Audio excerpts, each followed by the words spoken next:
Chapter 1. The Guardian's Threshold. When the storm drove her to his door, she didn't know she was coming home.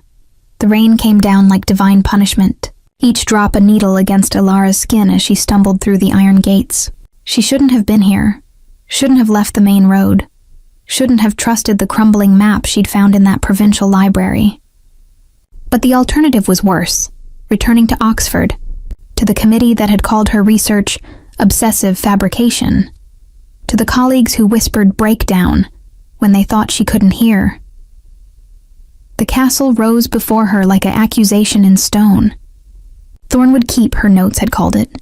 Abandoned for 2 centuries, local legend said, though the grounds were strangely maintained, the path clear of debris, the gates merely rusted, not collapsed. Lightning split the sky, illuminating pointed turrets and narrow windows that watched her approach with the patience of a predator. Her boots squelched in mud as she reached the massive oak doors. Locked, certainly. She'd find an outbuilding, wait out the storm, continue her solitary research in the morning. The dissertation committee could burn for all she cared. She had been right about the medieval blood cults, right about the documented disappearances, right about... The door opened. Alara froze, rain streaming down her face. No hand had turned the handle. No creak of hinges had announced the movement.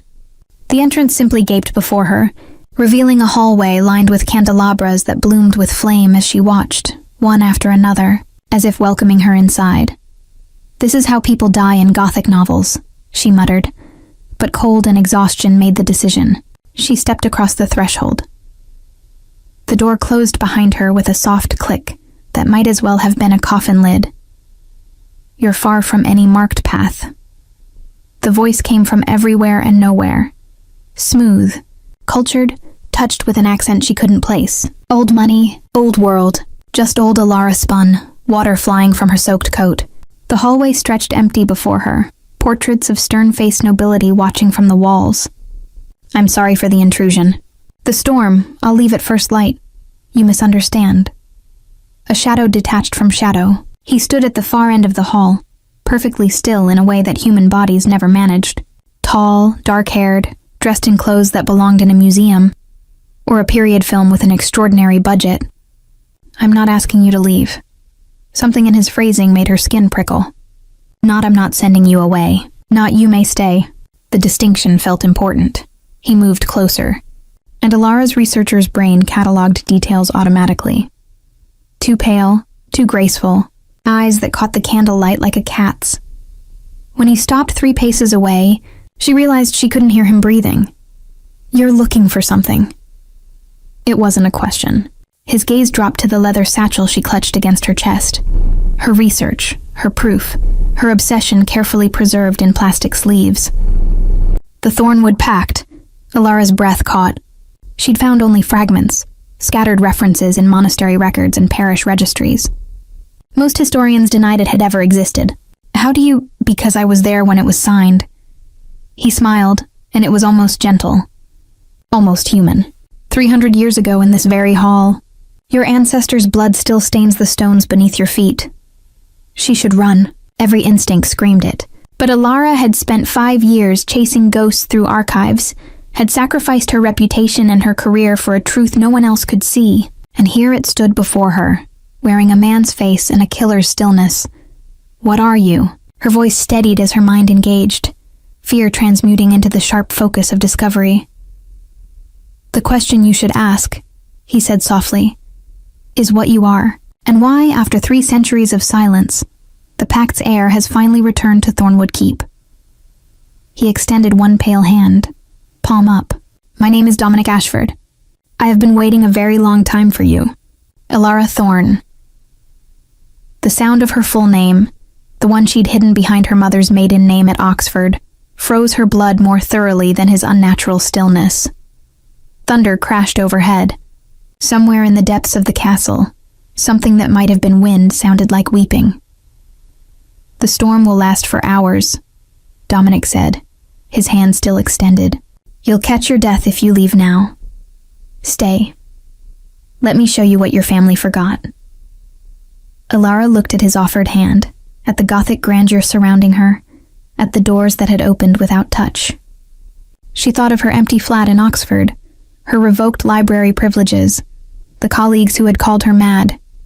Then she thought of the truth she'd chased into exile. She placed her hand in his. His skin was cool as marble, gentle as a promise. "Show me everything," she said. His smile widened, revealing just the hint of something sharp. "As you wish." Chapter 2. The Library of Shadows in the House of Secrets. Knowledge has teeth. The castle interior defied architectural logic. Hallways branched at impossible angles, staircases spiraled upward and downward simultaneously, and everywhere, candles burned in wall sconces that bore no trace of wax drippings. Alara's historian's mind catalogued the inconsistencies, even as her survival instincts screamed, warnings she chose to ignore. Dominic led her through the labyrinth with the confidence of someone who'd walked these paths for lifetimes. His coat never rustled. His boots made no sound on the stone floors. She found herself measuring her own breath against his silence, confirming what she already knew, but couldn't yet speak aloud.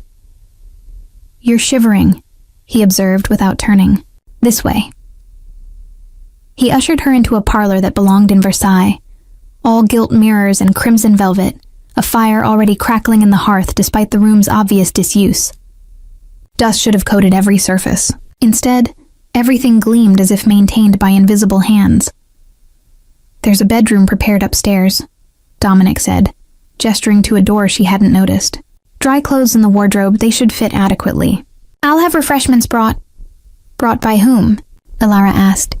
"I haven't seen any servants." His smile was cryptic. "This house provides what I require." Before she could question that unsettling statement, he was gone, not walked away, simply absent, as if he'd been edited from the frame. Alara released a breath she hadn't known she was holding. Her hands trembled as she opened the side door. The bedroom beyond was mercifully normal. A 4-poster bed with embroidered linens, an ornate wardrobe, a vanity with a silver-backed brush set. The wardrobe did indeed contain clothes, a white cotton nightgown, a burgundy velvet dress that looked Victorian, stockings and slippers. Everything in precisely her size.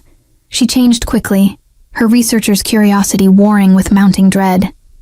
The dress fit perfectly, hugging her waist and falling in elegant folds to her ankles. When she caught her reflection in the vanity mirror, she looked like she'd stepped from a pre-Raphaelite painting, all dark hair and pale skin against crimson fabric. "Your ancestors?"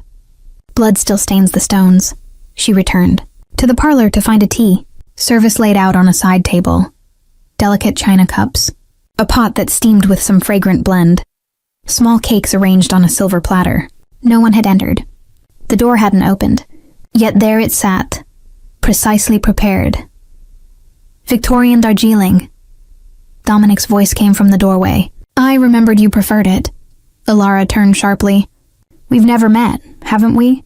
He moved to the fireplace with that unnatural grace, gazing into the flames. "Your dissertation, Blood Ritual and Social Contract in Medieval England, was quite thorough. You came closer to the truth than any scholar in 2 centuries? You've read my work?" The tea forgotten, Alara crossed the room. "How?" "It was rejected by every journal, dismissed by the review board." "I read it the night you submitted it." He finally met her eyes, and in the firelight, she could see they weren't brown as she'd first thought, but a deep crimson that shifted like rubies underwater. "I've been watching you for 3 years, Alara Thorne, waiting to see if you would follow the breadcrumbs to their source." The admission should have terrified her. Instead, a strange thrill shot through her chest. Validation, finally, after years of mockery. "Then you know about the disappearances. The pattern of exsanguination deaths every 50 years. The families that vanished from parish records after signing witnessed contracts. The Thornwood Pact." Dominic turned fully toward her. "A blood oath between the Thorne family and House Ashford, signed in 1725. Your 4 times great-grandmother, Catherine Thorne, pledged her line's protection in exchange for our intervention during the Jacobite Rising. The terms were specific. 1 heir per generation would serve as keeper of our history, guardian of our secrets. In return, we would never hunt her bloodline, and we would defend Thorne descendants from rival houses." Alara's pulse hammered. "Rival houses? You mean there are others like you?" I mean, there are vampires, yes. He said it matter-of-factly, the way one might discuss the weather. And I am one. I assume you've deduced as much. The word hung between them, forbidden and electric. Ilara had written entire chapters on vampire folklore, had analyzed the medical theories behind blood-drinking cults. But theory and reality were violently different things. Why was the pact forgotten? She asked, forcing her voice steady. It wasn't forgotten. It was hidden. Dominic moved closer, his expression darkening. In 1823, Catherine's great-granddaughter married a mortal who discovered the pact's terms. He attempted to break the agreement, to expose House Ashford to the church authorities. We had no choice but to intervene. The family scattered. The documents were destroyed, all except one copy, sealed in this castle. Your branch of the Thorns adopted your grandmother's surname, buried the history, until I started digging up the past. Ilara's mind raced. And now? Now you're here, which means the pact reactivates, and rival houses, specifically House Mordraine, will know it. They've been searching for the pact's heir for decades. Why? What power does this agreement hold? Dominic's expression turned grim. The Thornwood Pact isn't merely a protection contract. It's a binding oath that limits vampire sovereignty over this region. As long as a Thorn heir lives under our protection, the treaty holds. But if House Mordraine claims you, through death or conversion, they can shatter the pact and expand their hunting grounds across England. The fire crackled. Outside, wind howled against ancient stones. So I'm a target, Ilara said slowly. You've been a target since birth. Dominic's voice gentled. But you're also under my protection now. The moment you crossed this threshold, the pact's magic recognized you. You're safe here, and outside these walls? His silence was answer enough. Ilara looked at the tea, at the impossible room, at the vampire who'd been watching her for years. Show me the documents. I want to see the original pact. Dominic studied her for a long moment, and something like respect flickered across his features. Follow me to the library. But know this, Ilara. Once you read those words, once you understand the full terms, there's no unknowing. Your life as you planned it ends tonight. She thought of Oxford, of the career she'd lost, of the isolation that had driven her into storms and ruins. That life ended the moment the review board called me mad, she said. Show me the truth. He inclined his head. As you wish. The library doors opened ahead of them, and Ilara stepped into her destiny. Chapter 3. The Crimson Veil truth has a price, and it's paid in blood. The library stole Ilara's breath. It was a cathedral of knowledge. 3 stories of floor-to-ceiling shelves connected by wrought iron spiral staircases, a domed ceiling painted with celestial maps, and reading tables that stretched like altars beneath chandeliers of crystal and candlelight. The air smelled of leather and aged paper, that particular perfume that had always felt more like home than any house. Every book written on vampire lore, blood magic and supernatural contracts, Dominic said, watching her reaction. Centuries of collection. Much of it predates Gutenberg. Ilara moved as if entranced, trailing fingers along spines embossed with Latin, Greek, languages she didn't recognize. This is extraordinary. These should be in museums, archives. They should be ash, he corrected. Most were stolen from burning pyres. Church inquisitions, witch hunts, purges, knowledge preserved by monsters because humanity feared its own shadow. She turned to face him. Is that what you are? Monsters? We're predators who learn to negotiate. He moved to a central table where a single volume rested on a velvet cushion. Black leather binding, silver clasps, pages edged in gold leaf. The Thornwood Pact, penned in blood by your ancestor and my father. Ilara approached reverently. The book radiated age, that particular weight of significant objects. Dominic unclasped it carefully, opening to a page covered in elegant script. The ink was rust-colored. Not ink. On this winter solstice, 1725, witnessed by moon and mortal authority, Catherine Thorne of Lancashire binds her blood and her line to House Ashford in perpetual covenant, Ilara read aloud. Her voice steadied as academic focus overtook emotion. Terms thus: 1 heir per generation shall serve as keeper of secrets, granted protection from all vampire houses in exchange for... She stopped, eyes widening. voluntary sustenance when freely offered. The silence stretched. Catherine didn't just protect vampire secrets, Alara said slowly. She fed them. She offered blood willingly on her terms when she chose. Dominic's voice was carefully neutral. Consent is the cornerstone of the pact. Without it, the magic breaks. That's why my kind values it, not morality, but necessity. Blood taken by force carries consequences. Alara's mind raced through implications. So the pact didn't just protect thorns from being hunted, it established a feeding relationship. A partnership, he corrected. Catherine gained wealth, security, political influence. House Ashford gained a reliable source during an era when exposure meant extinction. Both sides benefited, until glass shattered above them. Dominic moved so fast he blurred, positioning himself between Alara and the library's upper gallery. 3 figures materialized from shadows she'd swear had been empty seconds before. 2 men and a woman, all inhumanly beautiful, all radiating predatory menace. Dominic Ashford. The woman descended the spiral staircase with liquid grace, her voice like poisoned honey, still playing guardian to doomed bloodlines. How nostalgic. Celeste Mordraine. Dominic's tone could have frozen fire.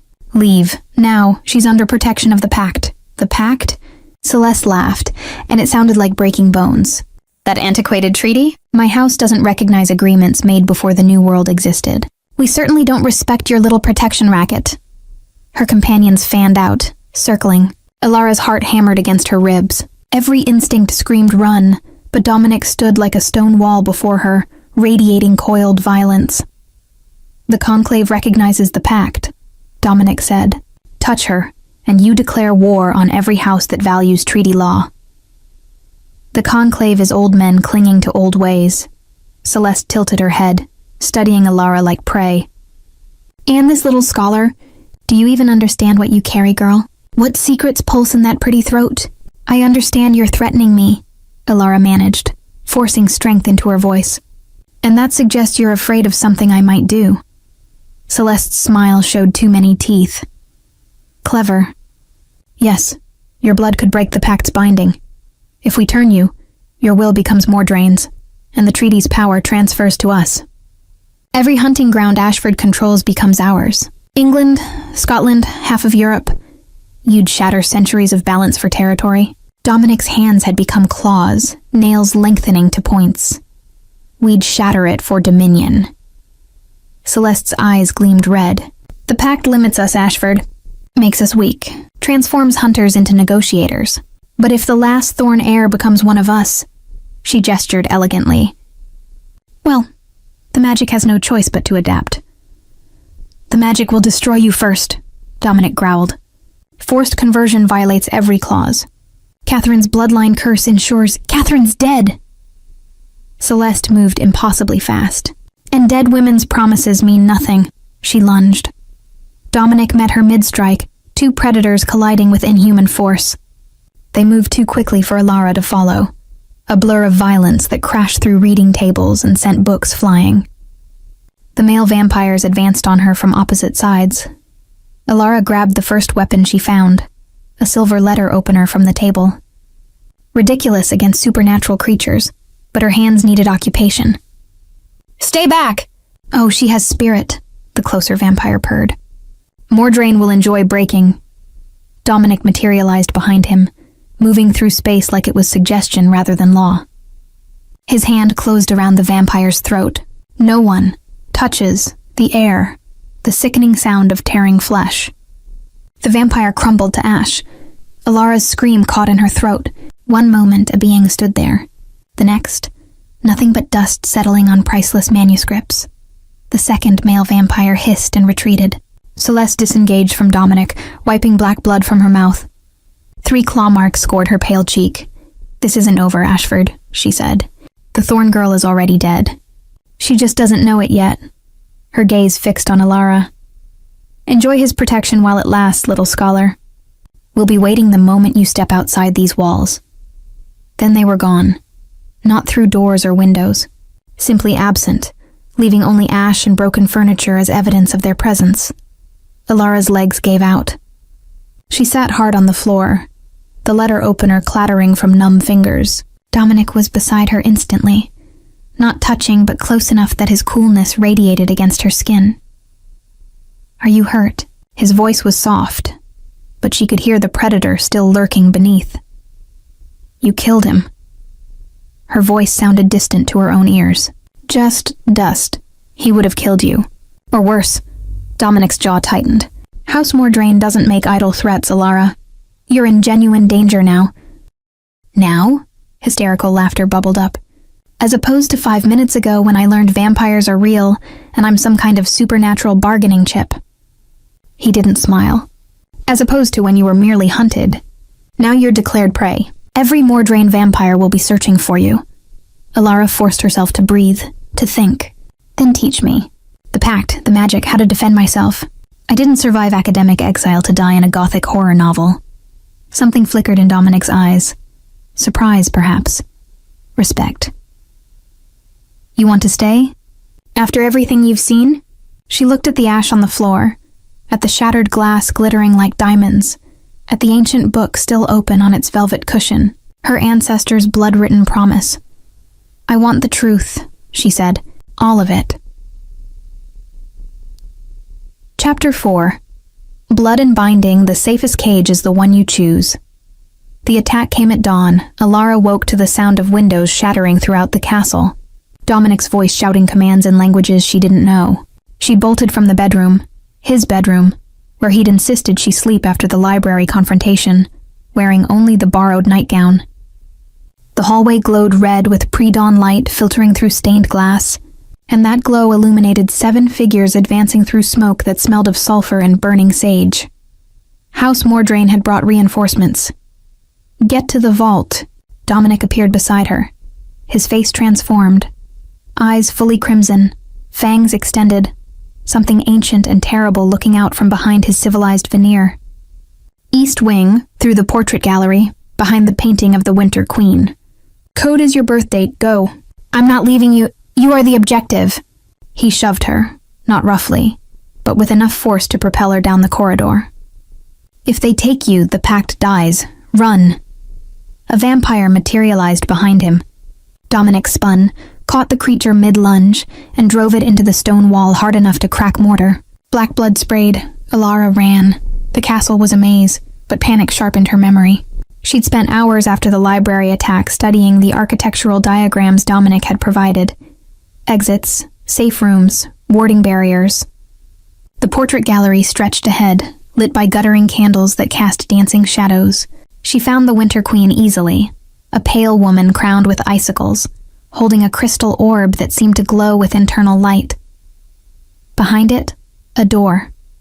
Electronic keypad, jarring anachronism in the Gothic setting. Alara's fingers shook as she entered the numbers. 11:03, 1996. The lock clicked. She stumbled into darkness, pulling the portrait closed behind her.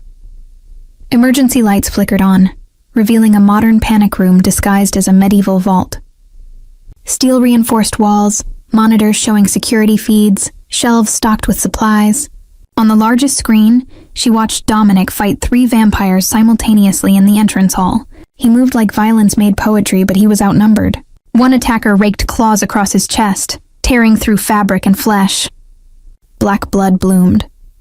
Alara's hands found a radio on the console. "Dominic, you're injured!" His voice crackled through static. "Stay. There. The vault's warded. They can't enter." A pause filled with the sounds of combat. "Alara, there's a drawer marked emergency protocols." Red folder. Read it. She found the drawer, the folder. Inside, official-looking documents covered in legal jargon and sigils she recognized from the pact. But one page made her blood freeze. In the event of siege by hostile house, the keeper may invoke Clause 7, voluntary sustenance in extremis. Guardian is authorized to feed from willing keeper to restore combat effectiveness. Keeper maintains autonomy. Consent must be explicit and freely given. "You want me to let you drink from me?" Alara breathed into the radio. On screen, Dominic took a blow that sent him crashing through a banister. He rose slowly, clearly weakened. "Only if you choose.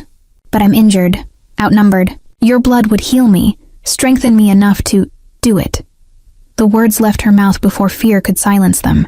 If I stay here and you die, they'll just wait me out. But if you win, we both survive. Alara, you said consent is sacred. I'm consenting. Come to the vault, Silence. Then, unlock the door.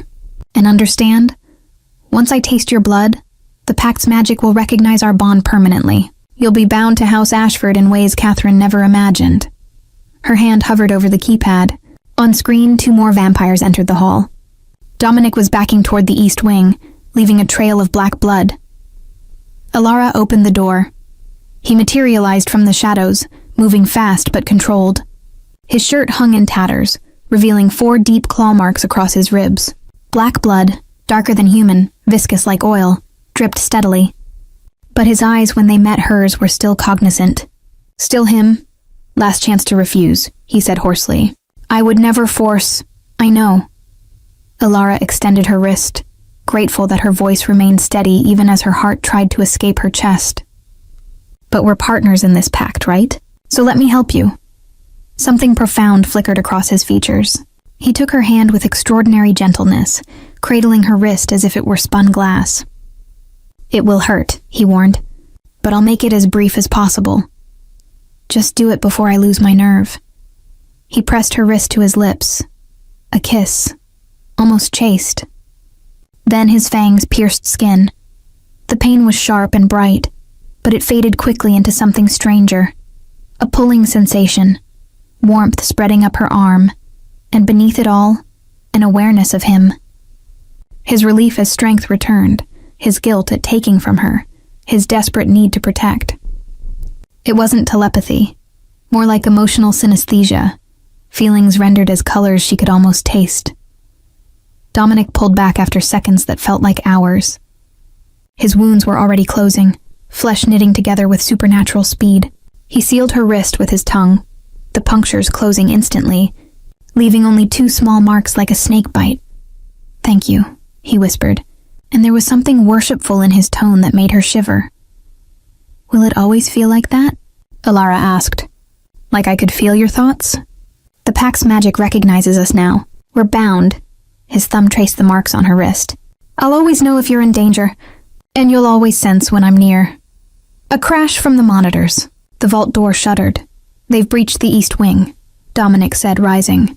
But I'm strong enough now to finish this. He met her eyes. Stay here. Lock the door. No matter what you hear, don't open it until I return. Dominic. He cupped her face with one cool hand. You trusted me with your blood, Alara Thorne. Trust me with your safety. Then he was gone, moving with renewed speed. Alara watched the monitors as he became a whirlwind of violence in the hallways. Faster, stronger, utterly lethal. The Mordrain vampires fell back, unprepared for his restored power. Within minutes, they retreated through the shattered windows, leaving 3 piles of ash and the reek of burning flesh. Dominic returned to the vault covered in black blood. Some his, most not. He looked simultaneously triumphant and exhausted. They'll return with more, he said. We need to leave Thornwood. Find sanctuary with allies. Where? Alara asked, still feeling the echo of his presence in her veins. House Armitage, Scotland. They owe me a blood debt. He extended his hand. Pack light. We leave at dusk. She took his hand, feeling the bond pulse between them like a second heartbeat. Together, she said. Together, he agreed. Chapter 5. Sanctuary's edge in hiding. Truths surface like bruises. The safe house was a cottage on the Scottish coast. Stone and thatch, surrounded by salt marshes that glowed silver under the waning moon. Dominic had transported them in a blacked-out car driven by a day-walking human servant named Thomas, who asked no questions and disappeared after delivering supplies.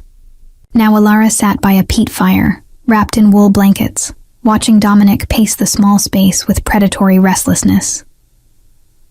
We can stay 3 days, he said, checking his phone for the 10th time. Then we move to House Armitage's estate in the Highlands. Celeste won't risk attacking under their protection. Why do they owe you? Alara asked. She'd been cataloging questions during the silent 5-hour drive, organizing them like research notes. Dominic stopped pacing. I prevented their slaughter during the vampire purges of 1892. Hid their youngest members in Thornwood's catacombs for 2 years. Victoria Armitage doesn't forget debts. 1892. Ilara tested the date. You would have been 167. He said it matter-of-factly. I was turned during the French Revolution, walked to the guillotine and woke up immortal, courtesy of my sire's intervention. The casual mention of centuries made her head spin. What's it like? Living that long? He resumed pacing, but slower. Lonely. Humans age and die. Vampires betray each other for territory or ancient grudges. You learn to keep distance, to avoid attachment. His eyes found hers. Until you meet someone who makes distance impossible. Heat crept up her neck. The bond between them hummed constantly now. She could feel him even in adjacent rooms, his presence like warm pressure against her consciousness.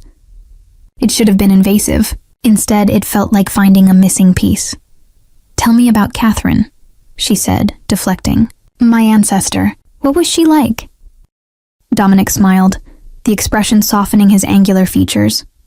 Brilliant, sharp-tongued.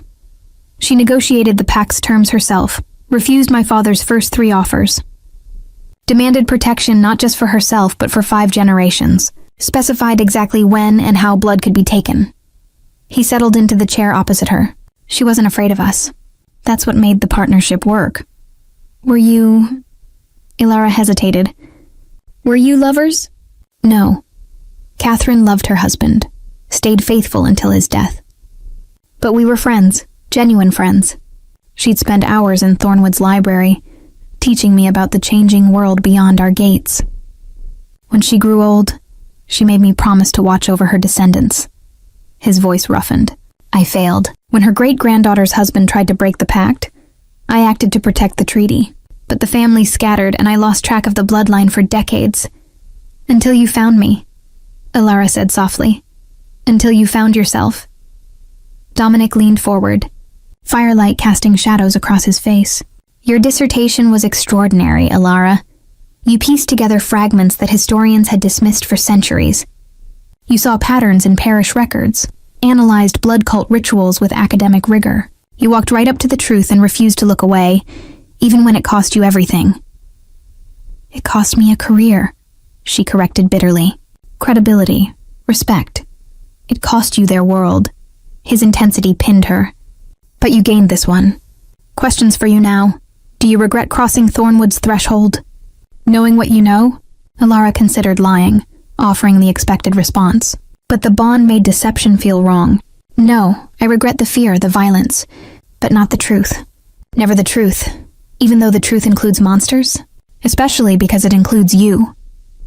The words slipped out before she could stop them. You're not what I expected. What did you expect? Something less human, more predatory. She pulled the blanket tighter. But you protected me, respected my choices, honored consent. You're more honorable than most of the academics who destroyed my reputation. Dominic was silent for a long moment. When he spoke, his voice was low. I was a monster once. In the early years, before I learned control, I hurt people, Ilara. Fed without thought for the lives I damaged. It took Catherine's friendship to teach me another way. That partnership could replace predation. What changed you? She asked me what I wanted from eternity. He stared into the fire, and I realized I'd never considered the question. I'd been surviving, existing, not living. She showed me that immortality without purpose is just a longer death. The peat shifted, sending sparks up the chimney. Outside, wind howled across the marshes. Tell me about your life before, Dominic said quietly. Before Oxford, before the obsession. Who was Ilara Thorne when she was just a girl? No one had asked her that in years. Lonely, she admitted. My parents died in a car crash when I was 8. I bounced between relatives who didn't want me, buried myself in books because fictional worlds were kinder than real ones. History became my refuge. The past couldn't reject me, couldn't call me too intense or obsessed. She laughed without humor. Turns out I was obsessed, just with the right thing. You were looking for family. Dominic's insight cut clean. The Thornwood Pact was your inheritance, even if you didn't know it. Blood calling to blood. Is that why it feels She gestured vaguely at the space between them. Why I'm not more terrified. The bond? Partly. He rose, moved closer, but didn't sit. But also because you're Catherine's heir in more than blood. You have her courage, her curiosity, her refusal to accept easy answers. Alara stood, blanket falling away. They were inches apart, close enough that she could see gold flecks in his crimson eyes. What happens if we can't stop Mordraine? If they turn me? They won't. The vow was absolute. I'll burn every vampire house in Europe before I let them touch you. That's not sustainable protection. Then we make a new pact. His hand rose, hovering near her face. One that gives you agency, power. You're not just an heir, Alara. You're brilliant, strategic. Together, we could rewrite the treaties, force the Conclave to acknowledge stronger protections for humans in our world. You'd risk war with other houses for that? I'd risk anything for you. The words hung between them, weighted with meaning neither was quite ready to name. Alara's pulse hammered. The bond thrummed. Then her stomach growled, absurdly loud. Dominic blinked, and laughter broke the tension. When did you last eat? Yesterday? This morning? Time's gotten strange. He moved to the kitchenette, rummaging through Thomas's supplies. I'll make you something. And tomorrow we plan. Real strategy. How to use the Pact's magic as a weapon instead of a leash. Alara watched him work, this ancient vampire heating soup for her with domestic care. Dominic? Thank you. For all of this. He glanced back, expression unguarded. No, thank you for trusting me with your blood, your safety. Your truth. Outside, the marsh mist rose like veils. Inside, warmth kindled. Chapter 6. The Keeper's gambit power sleeps in forgotten words. The attack came not at the safe house, but on the road to House Armitage. Alara was reviewing the Pact's documents in the car's back seat. Dominic had brought copies from Thornwood's vault, when Thomas suddenly swore and swerved. 3 vehicles blocked the narrow highland road ahead, and figures emerged from the surrounding pine forest. Mordraine vampires, at least a dozen. They tracked us, Dominic said, deadly calm. Thomas, when I give the signal, drive through their blockade. Don't stop. Sir, that's an order. Dominic turned to Alara. Whatever happens, stay in the car. The steel frame is reinforced with silver. They can't breach it easily. You're going out there alone. Alara's heart hammered. I'm buying you time to reach Armitage territory. It's 3 miles north. His hand found hers, squeezed once. Trust the bond. If I fall, you'll know. Run. Before she could protest, he was gone, door open, moving like smoke into the twilight. The battle was immediate and brutal. Alara watched through the windshield as Dominic met the first wave with controlled violence, his movements efficient and lethal. But there were too many. They swarmed him, pulling him down through sheer numbers. Thomas gunned the engine. The car lurched forward, smashing through the blockade's edge. Wood splintered. Metal screamed. Behind them, vampires pursued. Miss Thorne, Thomas said urgently. In the glove box. Silver dagger, vial of clear liquid. That's holy water stolen from Vatican archives. If they breached the car, a body slammed onto the hood. Celeste Mordraine smiled through the windshield, then punched straight through the glass. Thomas jerked the wheel. The car skidded, tires losing grip on loose gravel. They were going over.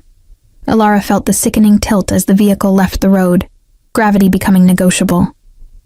Then impact, the world inverting, metal shrieking as they rolled once, twice.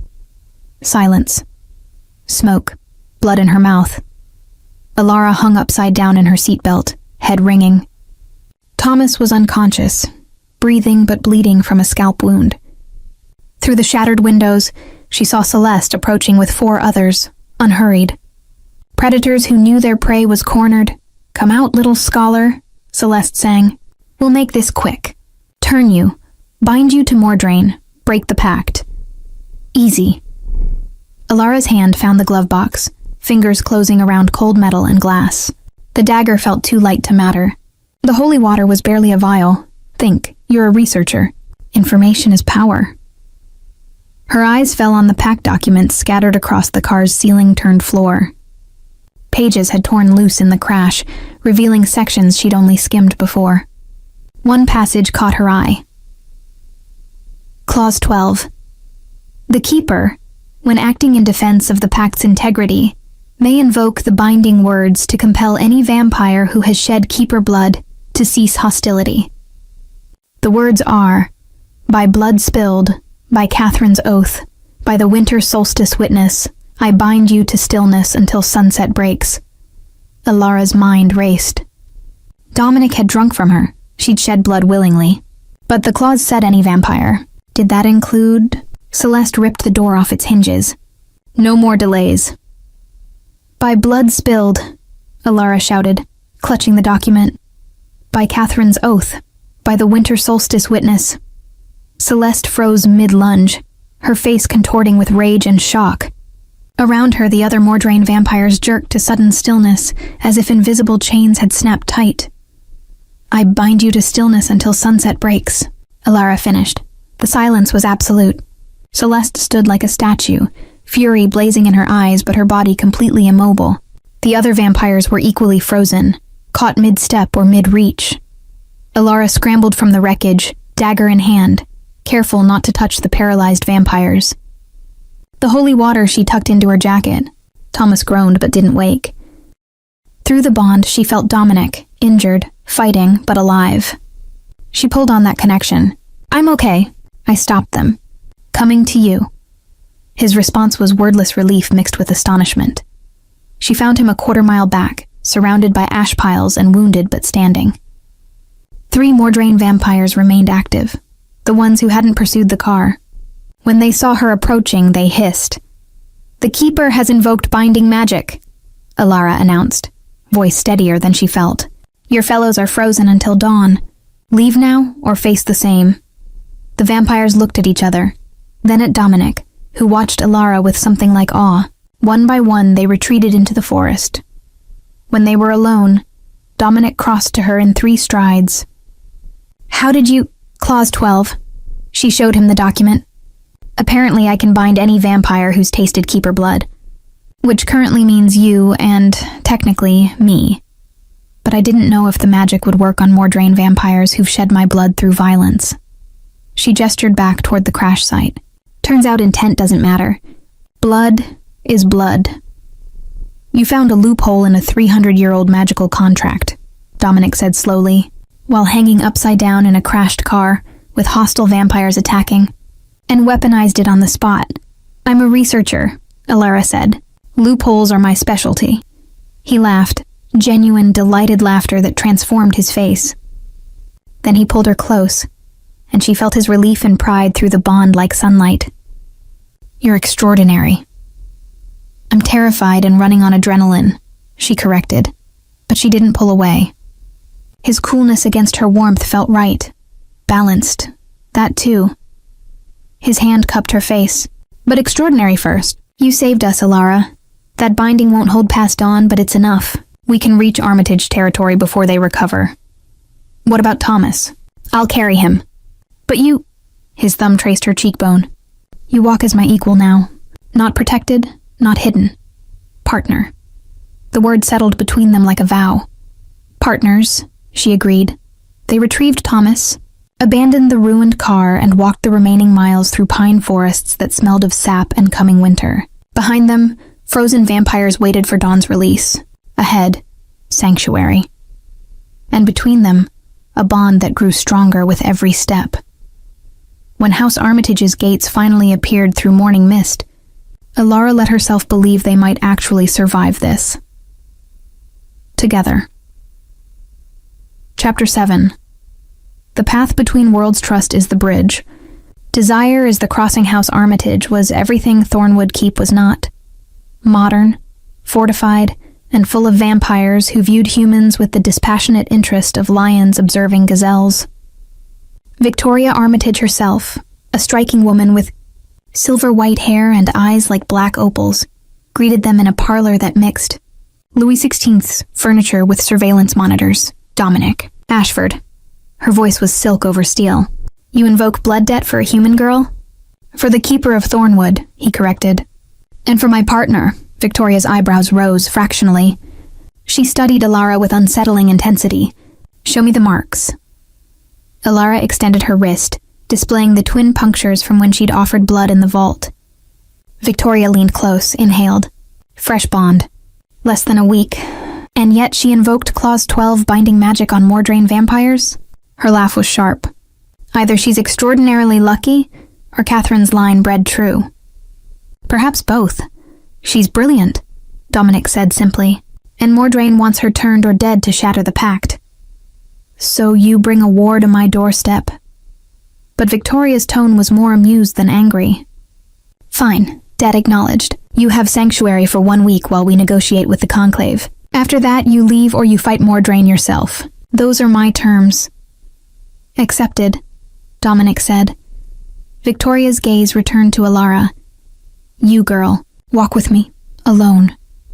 Dominic tensed, but Alara touched his arm. It's fine. Through the bond, she felt his reluctance and acceptance. I'll be safe here. Victoria led her through corridors lined with portraits of stern vampires to a greenhouse that smelled of earth and roses. Real roses, crimson blooms in the middle of November, thriving under artificial lights.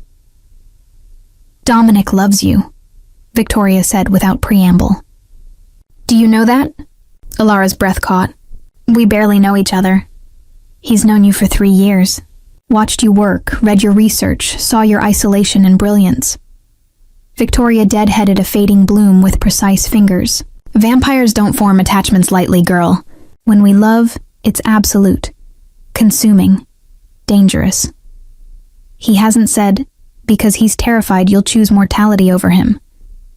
Victoria turned, her ancient eyes knowing. The pact allows for voluntary transformation, did you know? Clause 19. If a keeper wishes to join House Ashford permanently, the guardian may turn them with both parties' consent. Dominic could offer you immortality, but that means asking you to give up sun, food, human aging, to become what hunts you. The weight of it stole Alara's breath. Why are you telling me this? Because you'll face the choice eventually, and you should know what you're choosing. Victoria's expression softened fractionally. I was human once, turned during the Crusades by a vampire I loved. 8 centuries later, he's dust and I'm still here. Immortality is long, cold, and lonely. Make sure it's what you want before you accept it. Alara looked at the roses, at the careful cultivation required to make beauty survive in darkness. What if I don't want to choose? What if I want to find a third option? Then you're wiser than I was. Victoria smiled, showing a hint of fang, and more like Catherine than Dominic realizes.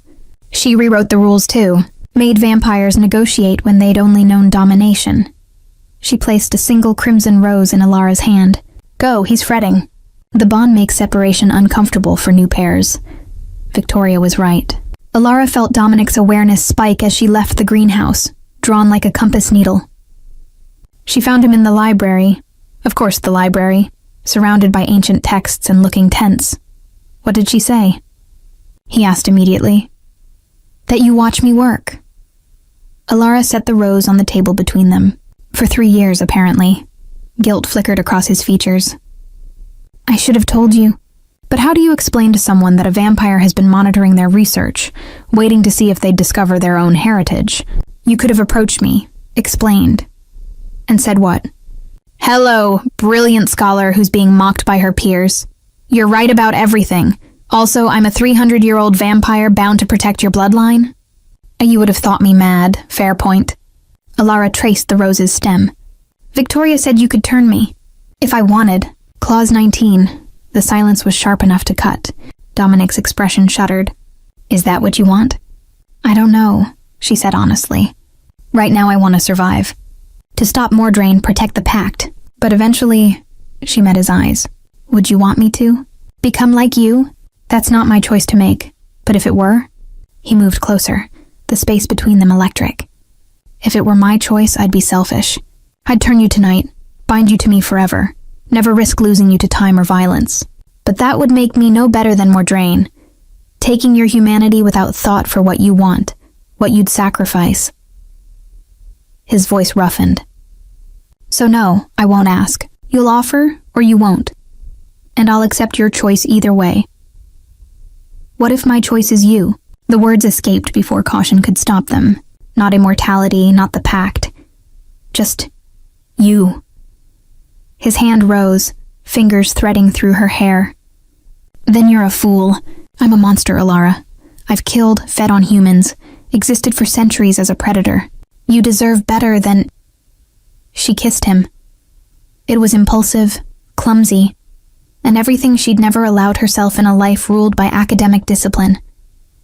But Dominic responded instantly, pulling her closer, careful of his strength but undeniable in his need. He kissed like someone starving, like she was air after drowning, and she felt his centuries of loneliness through the bond, a void she somehow filled. When they broke apart, both breathless, her, and unnecessary, him, he rested his forehead against hers. I don't deserve you, he whispered. Lucky for you, she said. I'm not asking for deserving. I'm asking for partnership, equal terms. No possession, no obligation, just us, for as long as we choose. His smile was sunlight breaking through storm clouds. Those are terms I can accept. The bond between them blazed, recognition and acceptance, and something that might eventually be called love. Outside, night deepened. Inside, possibility kindled, and in the shadows, Mordraine's patience wore thin. Chapter 8. The Breaking Veil. Some truths demand blood to speak. The week at House Armitage passed in a strange twilight existence. Days, Ilara researched the Pact's deeper clauses with Victoria's extensive archives. Nights she trained with Dominic, not combat, but strategy, vampire politics, how to navigate a world that wanted her as either prey or pawn. And in between, there were stolen moments. His hand finding hers in the library, her falling asleep against his shoulder during long research sessions, conversations that stretched until dawn about philosophy and history and what it meant to exist across centuries. Tell me what you miss most, she asked one night, watching him study a chessboard they'd abandoned 3 moves in, about being human. Warmth, his answer was immediate. Not temperature, I don't feel cold, but human warmth. The way bodies radiate life, heartbeats, breathing, the small movements that signal aliveness. His gaze lifted to hers. Yours especially. I could spend eternity just listening to your pulse. Heat flooded her cheeks. That's intense. I'm a vampire in love with a human woman who weaponizes library research. His smile was crooked. Intensity is inevitable, in love. The words hung between them, acknowledged but not yet claimed. Victoria said, immortality is lonely. Ilara said carefully. Is that why you've stayed alone? No companions, no turned vampires in House Ashford? Dominic's expression darkened. I turned someone once, 1847, during Ireland's famine. A woman dying of fever. I thought I was showing mercy, offering her eternity instead of a pauper's grave. His hands clenched. But she hadn't consented, not truly. I took the choice from her. She went mad with grief, attacked me, forced me to end her existence. He met Ilara's eyes. I swore I'd never turn another soul without their clear, informed, enthusiastic consent. Not mercy, not love, not duty. Is that why you won't ask me? That's why I can't. He reached across the table, palm up, an invitation, not a demand. If you choose transformation, it has to come from you. Unpressured, certain, because unlike human choices, this one is permanent. Ilara placed her hand in his. What if I choose you but not immortality? If I want partnership as a human, then we have that. His thumb traced circles on her wrist over the faded bite marks. For as long as your life spans, and afterward, I'll honor your memory and try to remember how to be alone again. The sorrow in his voice broke something in her chest. Dominic, alarms shrieked. They were on their feet instantly, the chess game scattering. Victoria's voice crackled through intercoms. Mordraine at the gates. Full assault force. This is not a drill. Dominic swore in French. They called our bluff. We need to evacuate you. No. Ilara grabbed his arm. I'm not running anymore. We face this together. Or not at all. Ilara, they'll kill you. Or I'll bind them again. She was already moving toward the door, toward the archives where she'd seen more pact documents. Clause 12 worked once. Maybe there are other clauses, other weapons in the contract. Give me 5 minutes. You don't have 5 minutes. Then protect me for 5 minutes. She whirled on him. You said I'm your partner. So trust me to do what I do best. Find the loophole, the forgotten clause, the thing everyone else missed. He stared at her, conflict warring across his features. Then, 5 minutes. I'll hold them at the gates. He kissed her, fierce, desperate, and was gone. Ilara ran to the archives, pulling packed documents with shaking hands. Mordraine was battering the gates. She could hear the impacts even deep in the house. Victoria's vampires were mobilizing, but Celeste had brought an army. Think. What did Catherine put in the contract that no one's used in 3 centuries? She spread pages across the table, searching for any clause that mentioned collective action, house conflicts, territorial disputes. Most were bureaucratic. Feeding schedules, dispute resolution, territory boundaries. Then she found it. Clause 23, written in faded ink at the document's end. In the event that hostile action against the Keeper threatens the Pact's integrity across multiple house territories, the Keeper may invoke the Conclave's judgment. The binding words are, "By blood and winter witness, I call the Conclave to trial. Let the accused face judgment for treaty violation. All vampires within hearing range are compelled to cease hostilities and await Conclave arbitration."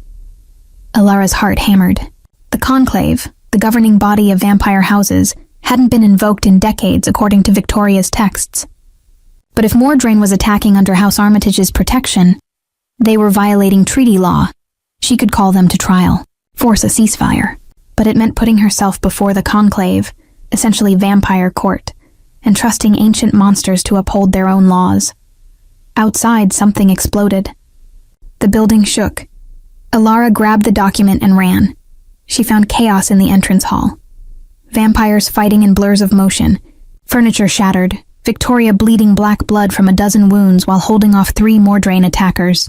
Dominic fought near the shattered doors, keeping Celeste at bay but clearly struggling.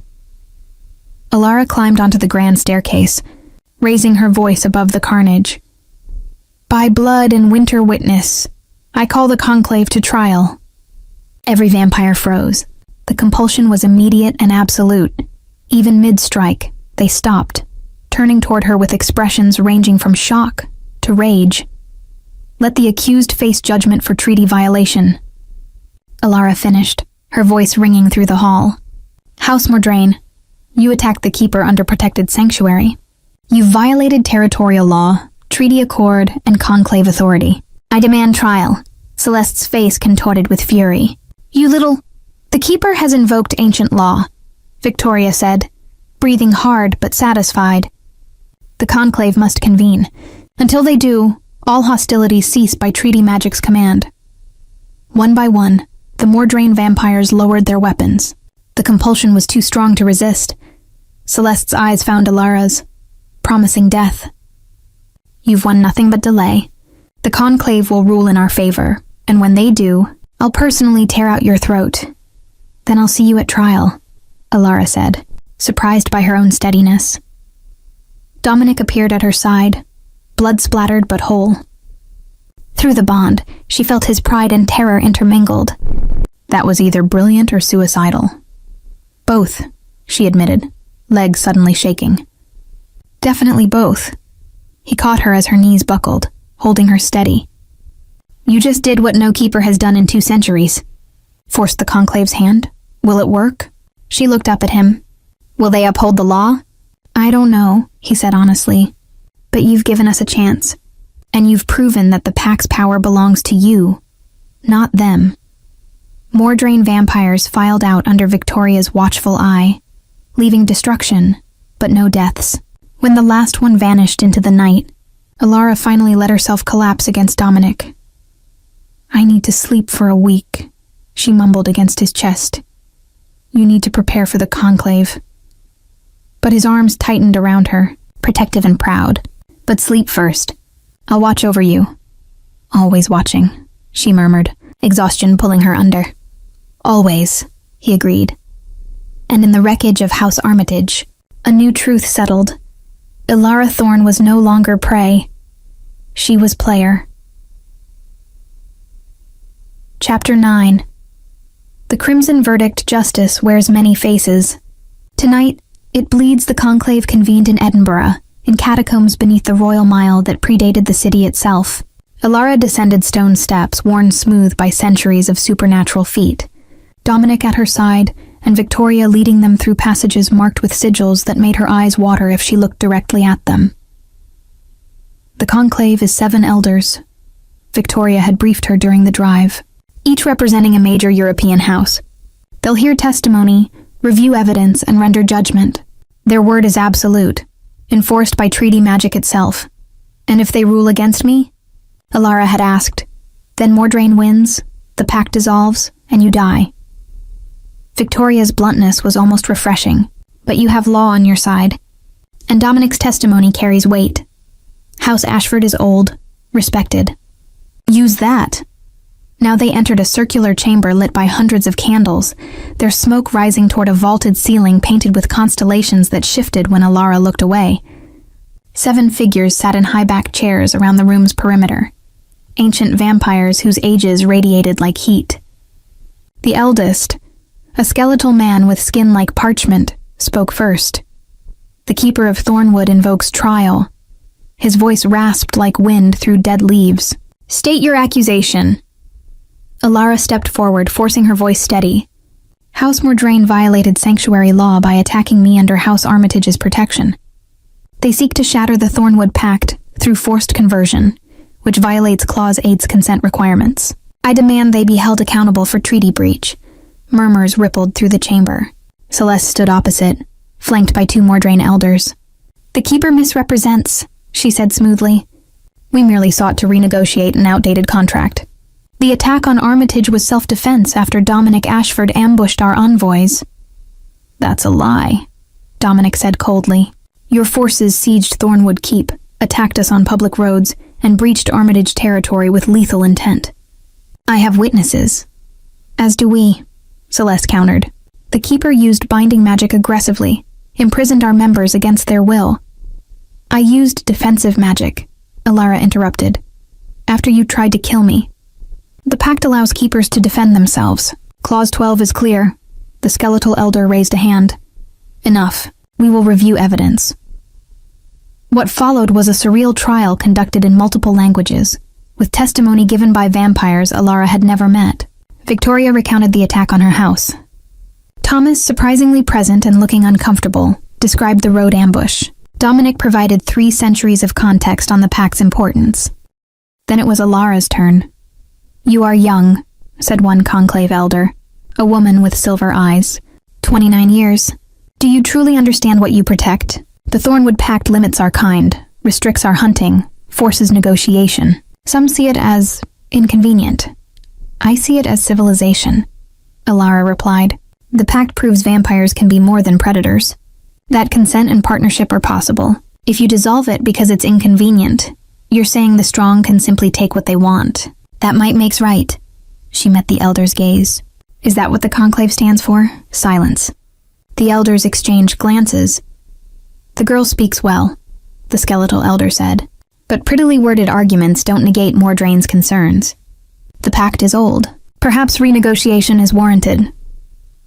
Renegotiation requires both parties' consent, Dominic said. Forced conversion is not negotiation, it's conquest. And what would you offer instead, Keeper? The silver-eyed woman leaned forward. If we uphold the pact, what assurance do we have that it serves all houses fairly? That Ashford doesn't gain disproportionate power through your bloodline? Alara's mind raced. This was the real question. Not guilt or innocence, but politics. Power distribution among vampire houses. I propose an expansion, she said suddenly. The idea formed as she spoke. The Thornwood Pact currently protects only my bloodline and grants exclusive partnership to House Ashford. What if we extended it? Create a framework where other houses could form similar partnerships with willing humans, based on consent, mutual benefit, regulated by conclave oversight. The chamber erupted in whispers. You would share your privilege? The skeletal elder asked, disbelieving. I would share the principle, Alara corrected. The pact proves coexistence works. Why limit it to one family, one house? Expand it, codify it into treaty law. Give humans agency in vampire politics, and give vampires legal alternatives to predation. She looked directly at Celeste. Unless Mordraine prefers hunting in shadows over negotiation in daylight? Celeste's face darkened, but she couldn't argue against the proposition without admitting her house valued violence over law. The conclave deliberated in languages Alara didn't know. Minutes stretched. Dominic's hand found hers, squeezed once, support and pride flowing through their bond. Finally, the skeletal elder spoke. The conclave finds House Mordraine guilty of treaty violation and sanctuary breach. Celeste Mordraine, you are stripped of territorial rights in Britain for 50 years. Further, we accept the Keeper's proposal. The Thornwood Pact becomes the foundation for a new covenant of consent, to be drafted within the year with Keeper assistance. Victory and terror hit simultaneously.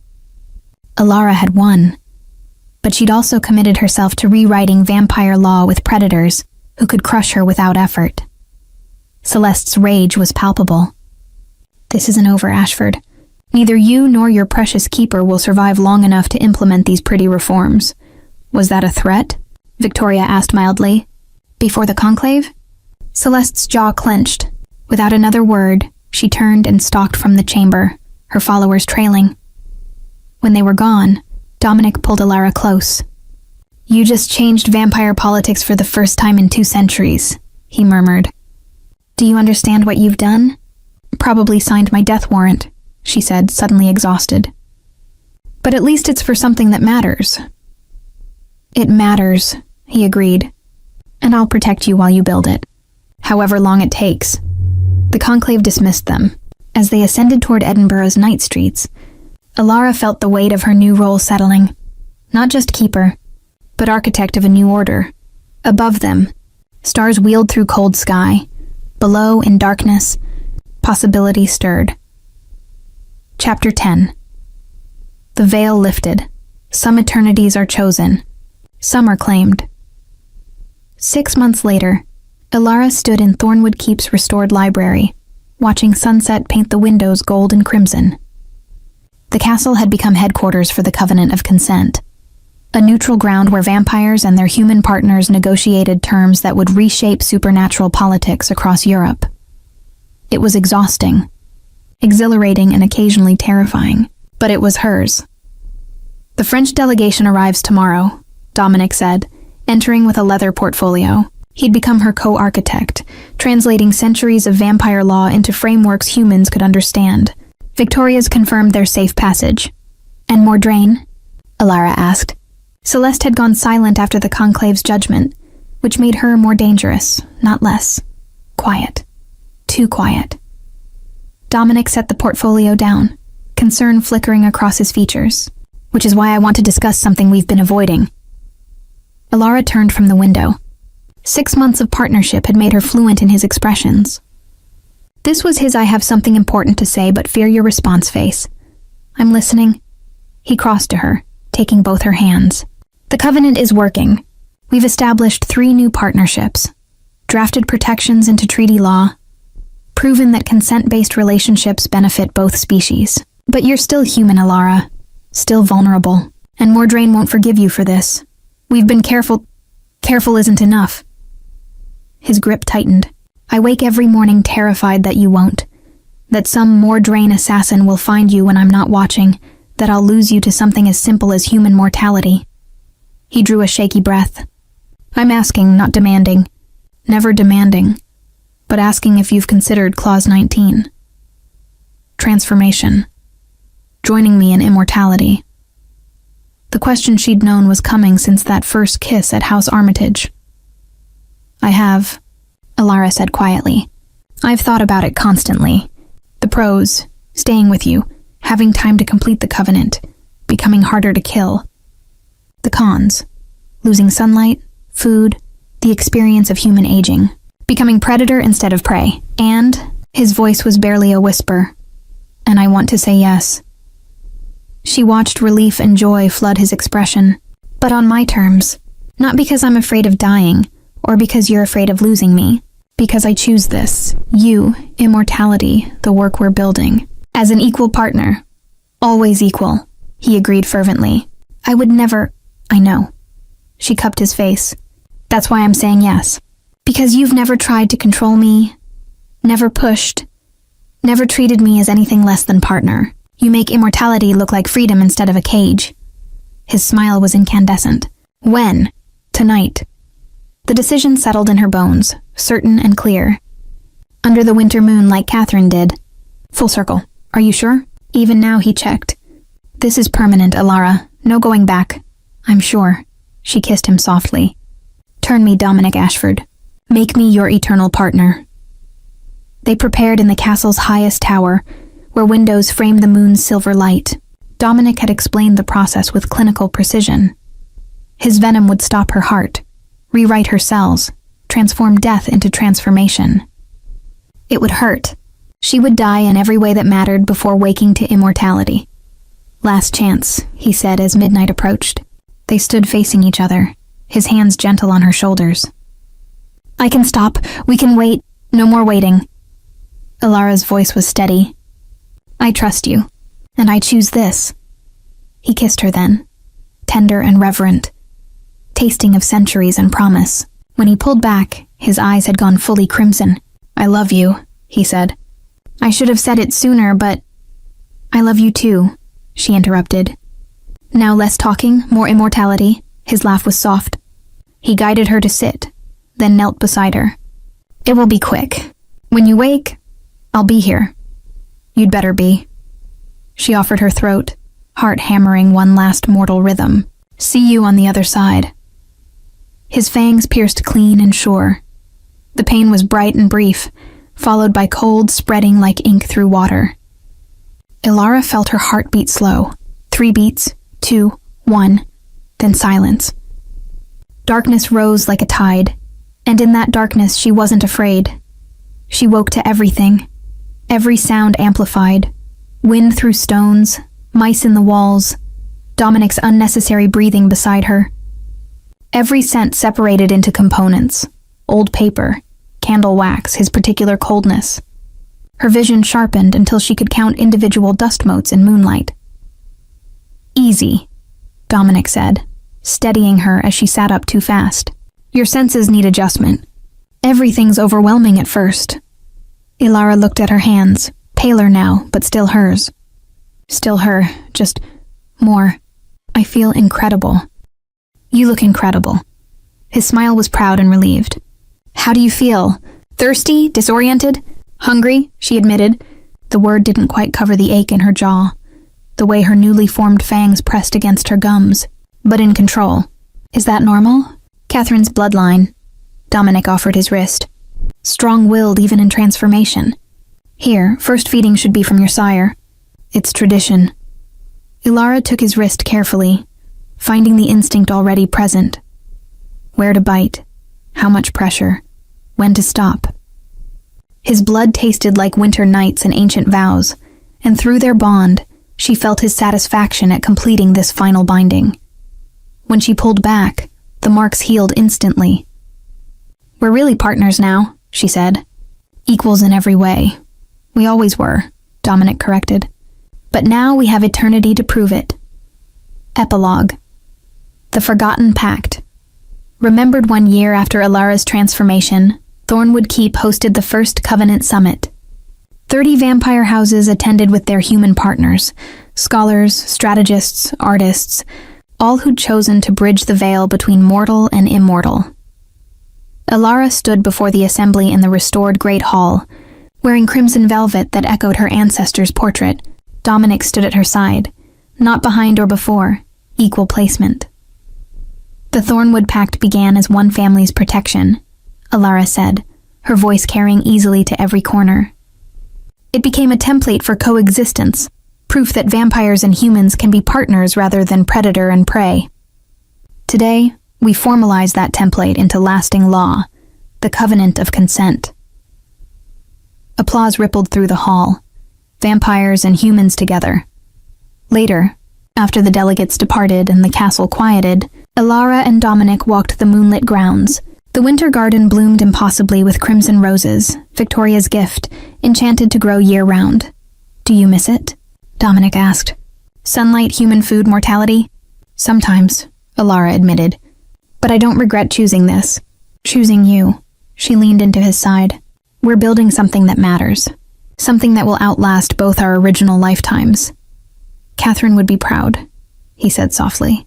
Her pact, forgotten for centuries, became the foundation for peace. Alara looked up at the castle. Her home, her headquarters, her legacy. Not forgotten, just waiting. Blood remembers, even when we forget. Above them, the moon illuminated ancient stones. Behind them, the castle glowed with warmth and light. And between them, a bond that would last centuries hummed with satisfaction. The blood veil of the forgotten pact had lifted, and in its place, partnership, immortality, and love without end.